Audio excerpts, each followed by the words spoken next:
তিনি আমাকে জাস্ট দেখে চোখে পানি চলে এসেছে এবং বলেছে যে তুমি একদম আমি যেমনটি ছিলে ঠিক তেমনটি করে। ঠিক আমার পেছনের সিটে আমাদের মাননীয় প্রধানমন্ত্রী বসছিলেন, মানে আমারই চোখে পানি চলে আসছে, আমি শুধু পেছন ফিরে ফিরে ওনার দিকে তাকাচ্ছিলাম। তাকে আমি বের হওয়ার সময় একটা কথা জিজ্ঞেস করেছি যে আমি কি করতে পেরেছি, তখন তিনি আমাকে জাস্ট দেখে চোখে পানি চলে এসেছে এবং বলেছে যে তুমি একদম আমি যেমনটি ছিলে ঠিক তেমনটি করে। সবচেয়ে বড় চ্যালেঞ্জিং ব্যাপার এটা ছিল যে ঠিক আমার পেছনের সিটে আমাদের মাননীয় প্রধানমন্ত্রী বসছিলেন এবং আমি পুরোটা সময় যতগুলো সিনে আমার মনে হয়েছে যে মানে আমারই চোখে পানি চলে আসছে, আমি শুধু পেছন ফিরে ফিরে ওনার দিকে তাকাচ্ছিলাম।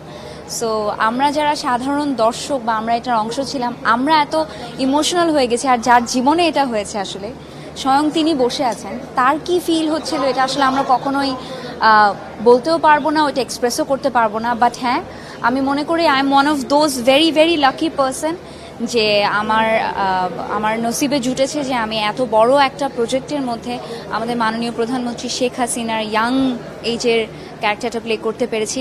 এবং আজকে যখন তিনি আমাদের সাথে সাক্ষাৎ করছিলেন, তাকে আমি বের হওয়ার সময় একটা কথা জিজ্ঞেস করেছি যে আমি কি করতে পেরেছি, তখন তিনি আমাকে জাস্ট দেখে চোখে পানি চলে এসেছে এবং বলেছে যে তুমি একদম আমি যেমনটি ছিলে ঠিক তেমনটি করেছো। So it's a big big achievement for me. I am right now really emotional and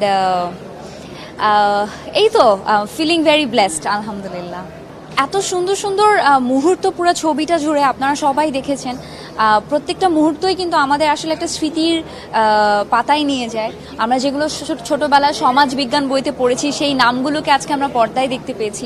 এবং আমার জন্য এটা আমি দ্বিতীয়বার দেখলাম পুরো ছবিটা। তারপর আমার মনে হচ্ছে আমি প্রত্যেকটা সিন যেন এত মনোযোগ দিয়ে দেখছিলাম। সো আমার মনে হয় আমাদের মাননীয় প্রধানমন্ত্রী অনেকবার ছবিটা দেখেছেন আগে, কিন্তু বড় পর্দায় সবার সাথে কাস্ট অ্যান্ড ক্রুয়ের সাথে দেখার আসলে আনন্দ অনুভূতিটা অন্যরকম। আমার মনে হয়, আশা করি তারও অনেক ভালো লেগেছে।